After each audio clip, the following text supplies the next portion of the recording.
Breaking news. Cinema piracy website iBomma నిర్వాహకుడు ఇమ్మడి Ravi arrest అయ్యారు. నిన్న ఫ్రాన్స్ నుంచి హైదరాబాద్ వచ్చిన రవిని కూకట్పల్లిలో అరెస్ట్ చేశారు సిసిఎస్ పోలీసులు. రవి కరేబియన్ దీవుల్లో ఉంటూ ఐబొమ్మ వెబ్సైట్ నిర్వహిస్తున్నాడు. ఈ పైరసీ వెబ్సైట్ నిండా తెలుగు సినిమాలు, ఓటీటీ కంటెంట్ ఉంటుంది.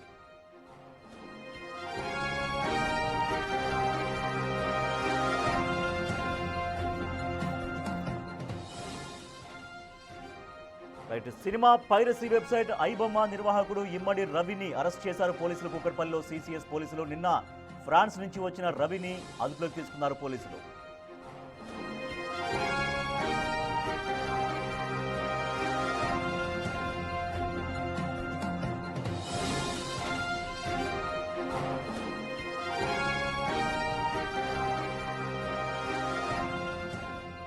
సినిమా పైరసీ వెబ్సైట్ ఐబొమ్మ నిర్వాహకుడు ఇమ్మడి రవి ఇవాళ అరెస్ట్ అయ్యారు. నిన్న ఫ్రాన్స్ నుంచి వచ్చిన రవిని సిసిఎస్ పోలీసులు కూకట్పల్లిలో అరెస్ట్ చేశారు. మరింత సమాచారాన్ని మా ప్రతినిధి అనిల్ అందిస్తారు. అనిల్, రవి ఫ్రాన్స్ నుంచి వచ్చినట్లుగా ఎట్లా గుర్తించారు? సో ఐబొమ్మ నిర్వాహకుడు రవి అని ఎట్లా నిర్ధారించుకున్నారు పోలీసులు? ఎస్ రాజేష్, సంచలనం సృష్టించిన ఐబొమ్మ పైరసీ కేసులో భాగంగా సిసిఎస్ పోలీసులు అయితే మరో నిర్వాహకుని అయితే అదుపులోకి తీసుకున్నారు. ఇమ్మడి రవిని అయితే పోలీసులు అరెస్ట్ చేసినట్టుగా కూడా తెలుస్తుంది. నిన్న ఫ్రాన్స్ నుంచి కూకట్పల్లి రాగా ఆ కూకట్పల్లిలో పోలీసులు వెంటనే సమాచారం అందుకొని సిసిఎస్ పోలీసులు అయితే అరెస్ట్ చేశారని చెప్పాలి. ముఖ్యంగా ఐబొమ్మ విషయానికి వస్తే తెలుగు ఇండస్ట్రీకి సంబంధించిన తెలుగు సినిమాలు కావచ్చు, అదేవిధంగా ఓటీటీ ప్లాట్ఫామ్స్ కావచ్చు, మిగిలిన ప్లాట్ఫామ్స్ అన్నింటినీ కూడా పైరసీ చేసి ఐబొమ్మ వెబ్సైట్లో అప్లోడ్ చేయడం, ఆ తర్వాత ప్రేక్షకులకి అందుబాటులో ఉండేలాగా పెట్టడం, ఇవన్నిటి కూడా నిర్వహిస్తున్నటువంటి ఐబొమ్మ నిర్వాహకుల భాగంగా ఈరోజు తాజాగా అయితే ఇమ్మడి రవిని అయితే అరెస్ట్ చేయడం జరిగింది. ఇప్పటికే పలువురిని ఐబొమ్మ నిర్వాహకుల్ని కావచ్చు, ఐబొమ్మలో పనిచేస్తున్నటువంటి వారిని కావచ్చు అరెస్ట్ చేశారు. అదేవిధంగా తాజాగా ఈరోజు ఇమ్మడి రవిని అయితే అరెస్ట్ చేయడం జరిగింది. దాదాపు 2023లో 23,000 కోట్ల నష్టం కలిగించే విధంగా ఈ ఐబొమ్మ కావచ్చు, మూవీ రూల్స్కి సంబంధించి కావచ్చు, పైరసీ చేస్తున్నటువంటి వ్యక్తులకు సంబంధించి కావచ్చు నష్టం కలిగిందని చెప్పేసి ఇప్పటికే తెలిసిన విషయమే. అయితే అలాంటిది తెలుగు ఇండస్ట్రీ ఒక్కదానికే సంబంధించి 3,000 కోట్లకు పైగా నష్టం వాటిల్లిందని చెప్పేసి ప్రొడ్యూసర్లతో సహా చెప్పిన విషయం మనకు తెలిసిందే. అయితే ఈ ఐబొమ్మ ప్లాట్ఫామ్ విషయానికి వస్తే ఎప్పుడైతే సిసిఎస్ పోలీసులు నిఘా పెంచారో ఇప్పటికే పలువురిని అరెస్ట్ చేయడం జరిగింది. అరెస్ట్ చేసిన అనంతరం వాళ్ళకి సంబంధించి కొన్ని డీటెయిల్స్ కూడా రావడం, ఎక్స్ వేదికగా కొన్ని పోస్టులు కూడా చేయడం జరిగింది. పోస్టులలో భాగంగా సిసిఎస్ పోలీసులకు సంబంధించి కావచ్చు, హైదరాబాద్ పోలీసులని ట్యాగ్ చేస్తూ కూడా వాళ్ళు మాట్లాడడం జరిగింది. మమ్మల్ని కనుక పట్టుకుంటే ఖచ్చితంగా మేము మీ డీటెయిల్స్ అనేవి, మీకు సంబంధించిన వివరాలు అనేవి బయట పెడతామని చెప్పేసి కూడా వాళ్ళు సవాళ్ళు విసిన సిచ్యువేషన్ మనం చూడొచ్చు. అలాంటి సవాళ్ళకు సంబంధించి వాటికి సంబంధించి వివరాలన్నీ కూడా సిసిఎస్ పోలీసులు సేకరించి వాళ్ళ ఆధారాలు, వాళ్ళ నిఘా పెంచడం జరిగింది. దాదాపు కొన్ని సంవత్సరాలుగా వీళ్ళు పైరసీ చేస్తున్నారు కాబట్టి ఆ పైరసీలో భాగంగానే వాళ్ళపైన నిఘా పెట్టడం జరిగింది. ఇప్పటికే ఐబొమ్మకు సంబంధించి కావచ్చు, పైరసీ చేస్తున్నటువంటి కొంతమందికి సంబంధించి కావచ్చు అరెస్ట్ చేశారు. అందులో భాగంగానే తాజాగా ఇమ్మడి రవి అనే వ్యక్తిని కూడా అరెస్ట్ చేయడం జరిగింది. అందులో ఇతను నిర్వాహకుడిగా ఉన్నాడు. 3 కోట్ల నగదు కూడా ఫ్రీజ్ చేయడం జరిగింది. అదేవిధంగా ఇతనికి సంబంధించి ఫ్రాన్స్ నుంచి కూకట్పల్లికి రావడం, కూకట్పల్లికి వచ్చిన వెంటనే పోలీసులకు సమాచారం అందడం, ఇవన్నిటిని కూడా దృష్టిలో పెట్టుకుని వెంటనే అరెస్ట్ చేసినట్టుగా కూడా తెలుస్తుంది. ఇందులో భాగంగానే ఇమ్మడి రవిని ఒకవేళ రవి ఒక్కడే నిర్వాహకుడిగా ఉన్నారా, ఇంకా రవితో పాటు ఇంకెవరైనా ఉన్నారని పోలీసులు చెప్తున్నారా? ఎందుకంటే కొత్త సినిమాలకు ఒక శాపం లాగా మారింది ఐబొమ్మ కావచ్చు, కొన్ని వెబ్సైట్లు కావచ్చు. సో ఇవాళ మార్నింగ్ సినిమా రిలీజ్ కాగానే సాయంత్రం వరకు అది ఐబొమ్మలో వచ్చేస్తుంది. సో ఇట్లా అంటే కొన్ని వేలాది వందలాది కోట్ల నష్టాన్ని తెలుగు పరిశ్రమకు కావచ్చు, మిగిలినటువంటి చిత్ర పరిశ్రమలకు కావచ్చు నష్టం వాటింపజేస్తుంది. సో దీని వెనకాల ఒక్క రవి ఒక్కడే ఉన్నాడా? నిర్వాహకుడు ఒక రవిగానే అనుకుంటున్నారా? ఇంకా ఎవరన్నా ఉన్నారా రవితో పాటుగా అనుకుంటున్నారా? ఎస్ రాజేష్, మీరు చెప్పినట్టుగా ఇప్పటివరకు అయితే నిర్వాహకుడు రవిని అయితే అరెస్ట్ చేయడం జరిగింది. కానీ ఇతనితో పాటు ఇంకెవరైనా ఉన్నారా అనేది మాత్రం విచారణలో తెలియాల్సిన పరిస్థితి మనకు కనిపిస్తుంది. ఇప్పటికైతే రవినే అరెస్ట్ చేయడం జరిగింది. ఇతనితో పాటు ఖచ్చితంగా మరికొంతమంది నిర్వాహకులు అయితే ఖచ్చితంగా ఉంటారు. ఎందుకంటే దీనికి సంబంధించి కింగ్ పిన్ అయినటువంటి వ్యక్తి మాత్రం ఇప్పటివరకు దొరకలేదు కాబట్టి ఖచ్చితంగా ఇతన్ని విచారిస్తే, అంటే ఇతన్ని ఎప్పుడైతే విచారిస్తారో ఆ విచారణలో భాగంగా మరిన్ని విషయాలు అయితే వెలుగులోకి వచ్చే అవకాశం కనిపిస్తుంది. ముఖ్యంగా ఈ ఐబొమ్మ కావచ్చు, మూవీ రూల్స్ కావచ్చు, ఈ పైరసీ వెబ్సైట్లకు సంబంధించి చాలా వరకు కూడా ఓటీటీ ప్లాట్ఫామ్స్ కావచ్చు, ఎప్పుడైతే మూవీస్ రిలీజ్ అవుతాయో మూవీస్ రిలీజ్ అయిన డేట్లోనే వెంటనే పైరసీ చేసేసి ఆ తర్వాత వెబ్సైట్లు అయితే అప్లోడ్ చేస్తూ ఉంటారు. అదేవిధంగా రిలీజ్ కాకముందే కొన్ని సినిమాలు అయితే అప్లోడ్ అవుతూ ఉంటాయి. అలాంటి సినిమాలకు సంబంధించి, అలాంటి పైరసీలకు సంబంధించి పోలీసులు నిఘా పెంచారు, కఠిన చర్యలు తీసుకునే దిశగా అయితే అడుగులు వేశారని చెప్పాలి. అందులో భాగంగానే ఐబొమ్మపై ఫోకస్ పెట్టింది పోలీసులు. ఇప్పటికే పలువురిని అరెస్ట్ చేసిన, ఐబొమ్మ నిర్వాహకులను అరెస్ట్ చేసిన పోలీసులు ఇప్పటికే దీనిపైన ఫోకస్ పెట్టి నిఘా పెట్టి ఈ విధంగా ఫోకస్ పెట్టారని చెప్పాలి. ఫోకస్ లో భాగంగానే ఈ రోజు రవిని అయితే అరెస్ట్ చేయడం జరిగింది. రాజేష్, అనిల్ మీరు హోల్డ్ లో ఉండండి. ఐబొమ్మ తెలుగు సినిమాలకి కావచ్చు, మిగిలినటువంటి సినిమాలకు, కొత్త సినిమాలకి ఒక పెను శాపంగా మారింది. కోట్లాది రూపాయలు ఖర్చు చేసి సినిమాలు నిర్మిస్తే ఆ సినిమా రిలీజ్ అయిన కొద్ది గంటల్లోనే ఇటువంటి వెబ్సైట్లలో, ఇటువంటి పైరసీ వెబ్సైట్లలో ప్రేక్షకుల దగ్గరికి చేరుతున్నాయి. సో ఐబొమ్మ నిర్వాహకుల విషయంలో గతంలో పోలీసులు చాలా స్ట్రాంగ్గా వార్నింగ్ ఇచ్చారు. ఎక్కడున్నా సరే ఖచ్చితంగా ఐబొమ్మ నిర్వాహకుల్ని పట్టుకొని తీరుతా ఉన్నారు. కానీ ఆ సమయంలో ఐబొమ్మ నుంచి కొంత రియాక్షన్స్ వచ్చాయి. గతంలో పోలీసులకే ఛాలెంజ్ విసిరారు ఐబొమ్మ నిర్వాహకులు. సో ఆ సమయంలో ఐబొమ్మ నిర్వాహకుడు పోలీసులకు ఎటువంటి ఛాలెంజ్ విసిరాడో ఒకసారి చూద్దాం. కొనడానికి కూడా ఆలోచించేవారు ఉన్నారు. ఒక ఓటీటీ సబ్స్క్రిప్షన్ మధ్యతరగతి కుటుంబానికి భారంగా ఉంటుంది. సో మేం మీకోసం వచ్చాం. మా పేరు మా ముఖం మీకు తెలవదు. నేను డబ్బు కోసం రాలేదు, ఫేమ్ కోసం కూడా రాలేదు. సినిమాలు అందరికీ చేరాలని కూడా పేదరికం అడ్డుగా వద్దని అనుకున్నాం. 2012లో ప్రభుత్వం మా సైట్లు బ్లాక్ చేసింది. అప్పుడు మేము గవర్నమెంట్ వెబ్సైట్లు హ్యాక్ చేశారు, కొన్ని రాజకీయ పార్టీల సీక్రెట్ డేటాను బయటపెట్టి అవినీతిని ఎక్స్పోజ్ చేశారు. ఇది మీరు కావాలంటే గూగుల్లో చూడండి. మీకు తెలియకుండా మేము కొన్ని మంచి పనులు కూడా చేస్తాం. కరోనా టైంలో సోషల్ మీడియా, టెలిగ్రామ్ ద్వారా ప్రజలకు జాగ్రత్తలు, ప్రభుత్వ లోపాలు, ఆసుపత్రుల సమస్యల గురించి అవగాహన కల్పించాం. కానీ మేము ఎంచుకున్న మార్గం తప్పు. మీకు తెలుసు, మేము చాలా వరకు ఫేక్ ఇన్ఫర్మేషన్ ఇంటర్నెట్ లో స్ప్రెడ్ కాకుండా అదుపు చేశాం. కానీ ఈ సైబర్ అటాకర్స్ వల్ల మా బ్లాక్ హ్యాట్ హ్యాకర్స్ పరువు పోతుంది. సో అది మిడిల్ క్లాస్ వాళ్ళకి సినిమాను దగ్గర చేస్తామని చెప్తున్నారు. తర్వాత కొన్ని సమస్యలను కూడా మేము సాల్వ్ చేస్తున్నాం, కొన్ని ఇబ్బందులు కూడా మేము సాల్వ్ చేస్తున్నామని చెప్తున్నారు.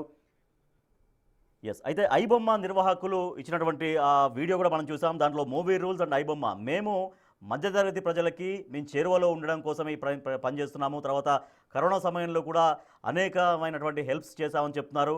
ఇంకా కొన్ని నష్టం జరగకుండా, అంటే కొంత టెక్నాలజీ పరంగా కొంత నష్టం జరిగే అవకాశం ఉంటుంది కాబట్టి అటు నష్టం జరగకుండా మేము నివారిస్తున్నామంటూ కూడా ఒక బయట రిలీజ్ చేశారు ఐబొమ్మ నిర్వాహకులు. మళ్ళీ ఒకసారి చూద్దాం ఆ video. IBomma and movie rules ఇద్దరు పక్కపక్కన ఉన్నారు. మధ్యలో ఒక ముసుగేసుకున్నటువంటి ఒక వ్యక్తి మాట్లాడుతున్నట్టుగా ఆ వీడియో ఉంది. ఒకసారి మళ్ళీ చూద్దాం ఆ వీడియో. టికెట్ కొనడానికి కూడా ఆలోచించేవారు ఉన్నారు. ఒక ఓటీటీ సబ్స్క్రిప్షన్ మధ్యతరగతి కుటుంబానికి భారంగా ఉంటుంది. సో మేం మీకోసం వచ్చాం. మా పేరు మా ముఖం మీకు తెలవదు. నేను డబ్బు కోసం రాలేదు, ఫేమ్ కోసం కూడా రాలేదు. సినిమాలు అందరికీ చేరాలని కూడా పేదరికం అడ్డుగా వద్దని అనుకున్నాం. 2012లో ప్రభుత్వం మా సైట్లు బ్లాక్ చేసింది. అప్పుడు మేము గవర్నమెంట్ వెబ్సైట్లు హ్యాక్ చేశారు, కొన్ని రాజకీయ పార్టీల సీక్రెట్ డేటాను బయటపెట్టి అవినీతిని ఎక్స్పోజ్ చేశారు. ఇది మీరు కావాలంటే గూగుల్లో చూడండి. మీకు తెలియకుండా మేము కొన్ని మంచి పనులు కూడా చేస్తాం. కరోనా టైంలో సోషల్ మీడియా, టెలిగ్రామ్ ద్వారా ప్రజలకు జాగ్రత్తలు, ప్రభుత్వ లోపాలు, ఆసుపత్రుల సమస్యల గురించి అవగాహన కల్పించాం. కానీ మేము ఎంచుకున్న మార్గం తప్పు. మీకు తెలుసు, మేము చాలా వరకు ఫేక్ ఇన్ఫర్మేషన్ ఇంటర్నెట్ లో స్ప్రెడ్ కాకుండా అదుపు చేశాం. కానీ ఈ సైబర్ అటాకర్స్ వల్ల మా బ్లాక్ హ్యాట్ హ్యాకర్స్ పరువు పోతుంది. సో అది ఐబొమ్మ నిర్వాహకుల నుంచి వచ్చినటువంటి వీడియో. అది ఓటీటీ ప్లాట్ఫామ్స్ని ప్రజలకు చేరువ చేయడం కోసం, అంటే వాళ్ళకి బాగా భారంగా ఉంటుంది కాబట్టి ప్రజలకి వినోదాన్ని అందించడం కోసమే మేము ఈ మార్గం ఎంచుకున్నామని చెప్తున్నారు. తర్వాత మీకు తెలియకుండా మేము చాలా వరకు కొన్ని మంచి పనులు చేస్తున్నామని చెప్తున్నారు. ఫేక్ ఇన్ఫర్మేషన్ స్ప్రెడ్ కాకుండా మేము చూస్తున్నామని చెప్తున్నారు. ఇన్ని మంచి పనులు కూడా మేము చేస్తున్నాం అనేది ఐబొమ్మ కావచ్చు, మూవీ రూల్స్ నుంచి కావచ్చు వస్తున్నటువంటి ఒక ఎక్స్ప్లెనేషన్, ఒక వివరణ. అయితే దీనిపైన సివి ఆనంద్ రియాక్ట్ అయ్యారు వీడియో పైన. ఒకసారి సివి ఆనంద్ ఏమన్నారో చూద్దాం. ప్రెసిడెంట్ ఆఫ్ హైదరాబాద్ అతను థియేటర్ మంత్రా మాల్, అత్తాపూర్లో ఏదైతే మంత్రా మాల్ ఉందో అక్కడ థియేటర్లో అతను చేశాడు. ఇది కూడా ఏ విధంగా కనుక్కున్నారు? ఆ రోజు ఎవరెవరు వెళ్ళారు, ఎవరెవరు ఆన్లైన్ బుకింగ్ చేశారు, దాని తర్వాత 44 మంది సస్పెక్ట్ ఎవరైతే కొద్దిగా సస్పిషియస్ మూవ్మెంట్స్ కెమెరా సీసీటీవీస్ ద్వారా తెలిసిందో వారి మొబైల్ నంబర్స్ అన్నీ కనుక్కొని వారైతే ఎవరైతే ఈ విధంగా థియేటర్లో ఎంటర్ అయ్యి స్ట్రాటజిక్ సీట్స్లో కూర్చున్నారో వారి వివరాలన్నీ తెలుసుకుంటే 44 అని తేలింది. దాంట్లో సో పైరసీ వెబ్సైట్ వాళ్ళు ఒక వీడియో కూడా రిలీజ్ చేశారు. ఇటు ఐబొమ్మ ఉంది, తర్వాత పక్కన మూవీ రూల్స్ ఉంది. వాళ్ళు ముగ్గురు మనుషులు అక్కడ ఉన్నట్టుగా, వాళ్ళు ముగ్గురు మొహాలకు మాస్కులు వేసుకొని ఒక వ్యక్తి మాట్లాడుతున్నట్టుగా. ఓటీటీ సబ్స్క్రిప్షన్ మధ్యతరగతి వాళ్లకు భారంగా ఉంది, అందుకే సినిమాని, వినోదాన్ని మధ్యతరగతి వాళ్ళకి అందుబాటులో తీసుకొస్తున్నాం, అందుకే ఈ మార్గాన్ని ఎంచుకున్నాం. మేము మీకు తెలియదు, మా మొహాలు మీకు తెలియకపోయినా మీకైతే వినోదాన్ని అందిస్తున్నామని మాట్లాడుతున్నారు. మీకు తెలియకుండా చాలా వరకు మంచి పనులు చేస్తున్నాం, కరోనా సమయంలో ప్రభుత్వాలని అప్రమత్తం చేశామని చెప్తున్నారు. తర్వాత ఫేక్ ఇన్ఫర్మేషన్ సోషల్ మీడియాలో ఎక్కువగా స్ప్రెడ్ కాకుండా కూడా కొంత మేము వర్క్ చేస్తున్నామంటూ ఈ రకంగా చెప్తూ వస్తున్నారు. అంటే మేము ప్రజల వైపు ఉంటాం, ప్రజల పక్షాన ఉంటాం, ఒక మిడిల్ క్లాస్ వైపు మేము ఉంటామని ఐబొమ్మ వాళ్ళు చెప్తున్నటువంటి ప్రయత్నం చేశారు. ఎస్ అనిల్ చూసాం, ఆ వీడియో వచ్చింది. ఒక వీడియోలో వాళ్ళకి ఇందాక మనం చెప్పినట్టుగా అదే క్లియర్గా చెప్తున్నారు, సినిమాని మధ్యతరగతి వాళ్ళకి చేరువ చేయడం కోసమే ఈ రకంగా ఈ మార్గాన్ని ఎంచుకున్నామని చెప్తున్నారు. సో దీనిపైన పోలీసులు కూడా సీరియస్గా రియాక్ట్ అవుతున్నారు. సో ఇటువంటి వీడియోలు ఐబొమ్మ వాళ్ళ నిర్వాహకుల్ని అదుపులోకి తీసుకున్నప్పటికీ, వాళ్ళపైన చాలా కఠినంగా వ్యవహరిస్తున్నామని చెప్తున్నప్పటికీ కూడా ఈ రకంగా డైరెక్ట్గా పోస్టులు కావచ్చు, వీడియోలు కావచ్చు వాళ్ళు రిలీజ్ చేస్తూనే ఉన్నారు.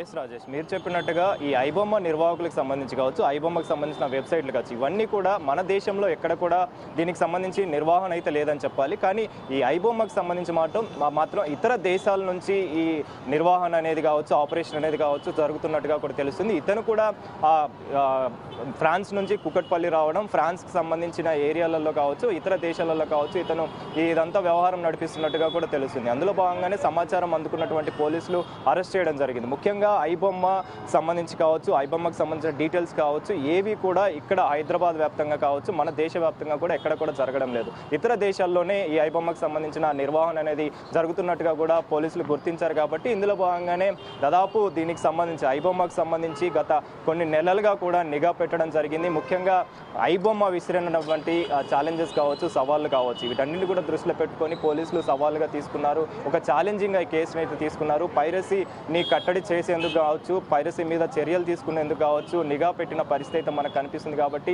ఇప్పటికే ఒక పలువురిని అరెస్ట్ చేయడం జరిగింది. అంటే ఇటు ఐబొమ్మకు సంబంధించి కాకుండా ఎవరైతే పైరసీ చేస్తున్నారో, మూవీ రీల్స్ సంబంధించి కావచ్చు, ఇతర ప్లాట్ఫామ్కి సంబంధించి కావచ్చు, వాటన్నిటి బేస్ చేసుకొని ఎవరైతే పైరసీ చేస్తున్నారో వారన్నిటి మీద కూడా చర్యలు తీసుకోవడం జరిగింది, నిఘా పెట్టింది. నిఘాలో భాగంగా కొంతమంది కూడా అరెస్ట్ చేసింది. అయితే వీళ్ళంతా కూడా ఈ పైరసీ చేసే టైంలో ముందుగానే ఎప్పుడైతే మూవీ రిలీజ్ అవుతుందో, మూవీ రిలీజ్ అయిన వెంటనే వీళ్ళు థియేటర్కి వెళ్ళడం, ఆ తర్వాత క్యామ్ రికార్డర్ అనే పరికరాన్ని వాడడం, దాని ద్వారా ఈ వీడియోస్ అయితే రికార్డ్ చేయడం, మూవీస్ని అయితే రికార్డ్ చేయడం, ఆ తర్వాత ఆ వెబ్సైట్లలో అప్లోడ్ చేస్తున్నట్టుగా కూడా తెలుస్తుంది. వీటన్నింటినీ కూడా దృష్టిలో పెట్టుకొని టెక్నికల్ ఎవిడెన్స్ ఆధారంగా, టెక్నికల్ ఆధారాలతోటి పోలీసులు అయితే నిఘా పెట్టారు, పోలీసులు అయితే చర్యలు చేపట్టారని చెప్పాలి. ఇందులో భాగంగానే తాజాగా ఈ ఐబొమ్మకు సంబంధించి కావచ్చు, ఐబొమ్మలో ఎవరైతే నిర్వాహకులు ఉన్నారో వాళ్ళందరి మీద కూడా ఫోకస్ పెట్టిన నేపథ్యంలో వారిని అయితే అరెస్ట్ చేయడం జరిగింది. ఇమ్మడి రవిని కనుక విచారిస్తే మరిన్ని విషయాలు ఖచ్చితంగా వెలుగులోకి వచ్చే అవకాశం ఉందని చెప్పేసి కూడా పోలీసులు భావిస్తున్నారు. కాబట్టి అందులో భాగంగానే ఈ ఇమ్మడి రవిని అదుపులోకి తీసుకున్నారు.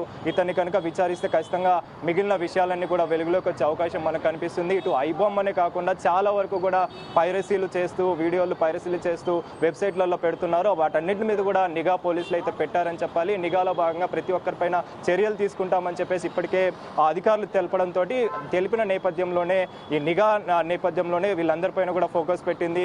ఖచ్చితంగా ఐబొమ్మ ఏదైతే ఛాలెంజ్ విసిరిందో దానికి ధీటుగా ఖచ్చితంగా జవాబు చెప్తామని చెప్పేసి ఇప్పటికే పోలీసులు తెలిపారు. కాబట్టి ఆ దిశగానే ప్రజెంట్ అయితే పోలీసులు అడుగులు వేస్తున్న పరిస్థితి అయితే మనకు కనిపిస్తుంది. ఇందులో భాగంగానే ఐబొమ్మ పైన నిఘా పెట్టారు. ఐబొమ్మకు సంబంధించిన నిర్వాహకుల్ని కొంతమందిని ఇప్పటికే అరెస్ట్ చేసిన నేపథ్యంలో తాజాగా ఇతన్ని కూడా అరెస్ట్ చేయడం జరిగింది. మరికొంతమంది అరెస్ట్ అయ్యే అవకాశం కూడా మనకు కనిపిస్తుంది.